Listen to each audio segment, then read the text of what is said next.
할렐루야! 여러분, 혹시 여러분이나 아니면 여러분 주변에 죄송한데 정신과 약을 정교적으로 이렇게 계속해서 드시고 계시는 분 계신가요? 이게 옛날에는 그냥 뭐 약 먹지 않고 어떻게든 뭐 살다가 뭐 이겨내기도 하고 또 잘못되기도 하고 뭐 그랬는데 지금은 굉장히 이제 그런 분들이 아마 얼추 내가 아는 상식으로도 수십만 이상 되지 않을까. 중국에는 뭐 엄청나다고 그래요. 자, 그런데 일단 사람의 성향을 한번 이렇게 생각을 해보면은 사람이 좀 긍정적인 사람이 있고요. 약간 부정적인 사람이 있습니다. 이 긍정적인 데다가 적극적인 사람이 있고요. 약간 소극적인 사람이 있어요. 이걸 약간 외향적인 사람이 있고 약간 내성적인 사람이 있습니다. 꼭 어느 게 좋고 어느 게 나쁘다 뭐 그렇게 말하기에는 좀 이제 애매한 부분은 있지만 일반적으로 이 긍정적인 사람에게 나타나는 현상 가운데 하나가 친구가 많아요. 친구가 많다.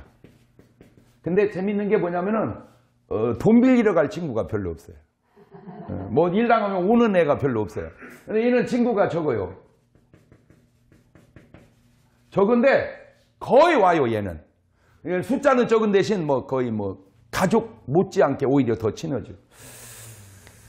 근데 여기 이제 문제가 뭐냐면은 요거는 사귀기가 오래 걸리고 하나 사귀면 굉장히 오래 가고 여기는 금방 사귀는데 뭐 또 금방 헤어지고 뭐 그래요.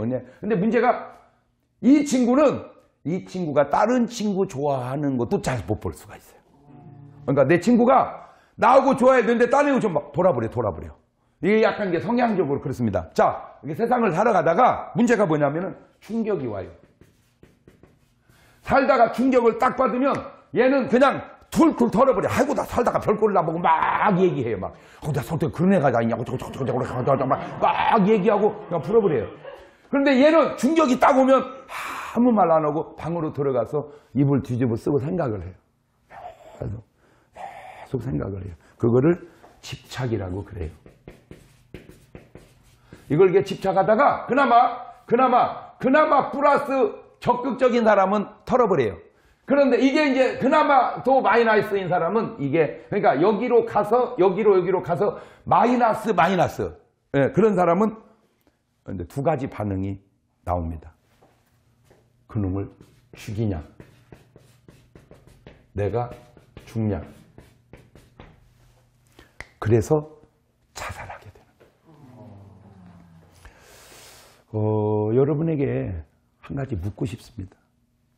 지금 여러분에게서 떨어지지 않는 집착이 있다면 지금 여러분은 문제가 있는 거예요. 물은 흘러가야 썩지 않듯이 생각은 그냥 흘러가야 되는 거예요. 이렇게. 근데 왜 이게 집착합니까? 그 얘기는 고였다는 거 생각이. 그 고인 생각은 썩는 거죠. 그게 바로 정신적 질환이 되는 거예요. 그러니까 그냥 흘려보내세요. 근데 목사님 안 흘러가요. 그렇죠. 그러게. 흘려보내야 되는데 안 흘러가요. 그게 자기 의지대로 안 되는 거예요. 그 자기 의지대로 안 되는 이때는 영적인 문제가 있을 수 있다는 사실을 알아야 돼요. 그러니까 사람의 구성 자체가 영이 있고 혼이 있고 몸이 있는데 이 혼의 마음이 있고 정신이 있단 말입니다. 그러면 이 마음과 정신에 충격이 오면 그냥 자기 것 같으면 자기가 해결하는데 이게 자기 것이 아니고 여기 영적으로 성령이 주는 것은 좋은 거예요. 근데 문제는 악한 영이 주는 거, 요게 이제 집착하니까 문제가. 근데 난 참 안타까운 게 뭐냐면 이분들이 좋은 일은 집착을 안 해요. 누가 나한테 잘해줬다. 계속 방에서도 집에서 계속 그 생각을 해야 되는데 그건 그냥 흘려보내고 충격받은 것은 집착을 해요. 왜 긍정적 집착은 안 하고 부정적 집착만 하냐? 자, 내려놓으세요. 흘려보내세요. 지금 오늘 여러분의 생각에서 떨어지지 않는 그 생각을 그냥 흘려보내세요. 성경은 말합니다. 아무것도 염려하지 마라. 그 말은 염려에 집착하지 마라. 당신이 당하는 고난에 집착하지 마라. 그냥 흘려보내는 거예요. 그냥 예, 흘려보내는 거야. 아이고, 예를 들어서 뭐 우리가 충격받는 게 뭐 있어요? 뭐 남편이 바람 피웠다. 아유, 살다 보면 그럴 수. 이러면은 괜찮은데 이 연놈들을 죽여야 되냐, 내가 죽어야 되냐. 이게. 근데 또 더 안타까운 게 뭐냐? 한번 이제 전화가 왔어요. 대구에 사시는 분인데 울면서 목사님, 내가 어쩌아요. 내가 죽으려고 그러다가 목사님한테 전화를 드렸어요. 왜 그런데요? 남편이 바람을 피우는 것 같아요. 저는 이제 이 말이 정확하게 들려요. 근데 잠깐. 바람을 피워요. 바람을 피우는 것 같아요. 바람을 피우는 것 같아요. 잘 들으세요. 바람 피우도 죽으면 안 되는데 바람 피우는 것 같다고 죽으면 살아있을 여자가 몇이나 되거든요. 다시 물었어요. 남편이 당신에게 잘해줘요? 못해줘요? 뭔 말이에요? 잠자리를 요구해요? 안 해요? 요구해요. 그러면요. 물리친대. 거부한대 자기가. 여보시오. 당신을 원하는 건 당신을 사랑이 있는 건데 그걸 거부하면 당신은 싫어서 거부하지만 남편의 입장에서는 가서 그 여자하고 자 이렇게 해석하죠. 바꾸십시오. 또 하나. 아니 바람을 피우면 피운 남자가 죽어야지 왜 당신이 죽어? 그렇잖아요. 당신이 뭘 잘못했길래. 요것이 또 다른 사연이 그 안에 있을 수 있어요. 그러나 중요한 거는 어떤 같은 사건이라도 받아들이는 사람. 자, 두 번째 정신과 약을 드시는 분들에게 안타까운 게 뭐 있어요? 그게 뭐냐? 다른 재미가 없다는 거예요. 여러분, 운동의 기쁨을 아세요? 왜 마라톤을 합니까? 막장. 그분들 얘기 들어보세요. 구름 위를 걷는 것 같다는 거예요. 구름 위를. 그 구름 위를 걷는 것 같은 기쁨 속에서 엔돌핀이, 도파민이, 세로토닌이 막 좋은 호르몬이 막 생기니까 잠이 잘 오죠.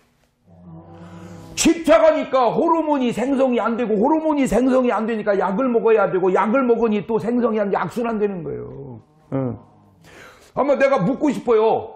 마라톤 선수가 정신과 약 먹는 사람이 있는지, 운동선수가 정신과 약 먹는 사람이 있는지, 뭐 전혀 없진 않겠지만 대부분은 내가 아는 상식으로는 쉽지 않습니다. 여러분, 책 읽는 사람의 기쁨을 아세요? 이거 빠져들면요. 그냥 잠 안 잔다니까 그냥 재밌어가지고. 더 깊이 기도하는 사람의 기쁨을 뭐라고 기도냐? 그 기도의 기쁨을 아시냐고요.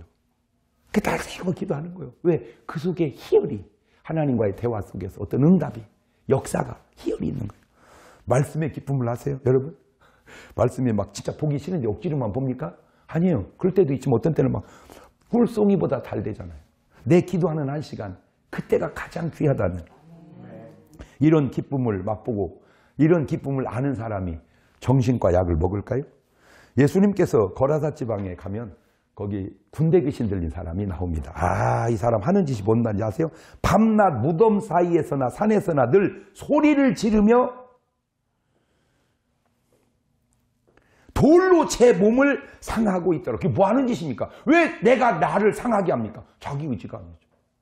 지금 여러분이 집착하고 있다는 그 자체가 돌로 내 몸을 상하게 하는 건 아니지만 정신적으로 지금 나를 상하게 하고 있는 거잖아요. 주님께 맡기세요. 그 믿음입니다. 맡겨는 신앙생활이라는 게 뭐냐? 맡겨놓는 거예요. 그냥 걱정거리 있으면 주님 맡아주세요. 이것도 맡아주세요. 어차피 난 내게 아니잖아요. 주님 거니까 주님이 알아서 하세요. 갖다 맡기면 그게 안 될 것 같죠. 아니 무겁게 하는 것보다는 가볍게 하는 게 더 잘 되지 않을까요? 근데 주님이 가만히만 계신 줄 아세요? 역사하게. 나는요 너무 놀란 게 뭔지 아세요?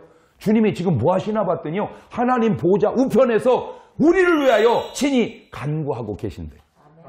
주님이 우리를 위해서 기도하고 계신다는 거예요. 저와 여러분을 위해서. 아, 그런 주님의 기도를 받는 사람이 뭐는 안 되겠어요? 그 주님의 기도를 받아서 하면 될 거 아닙니까?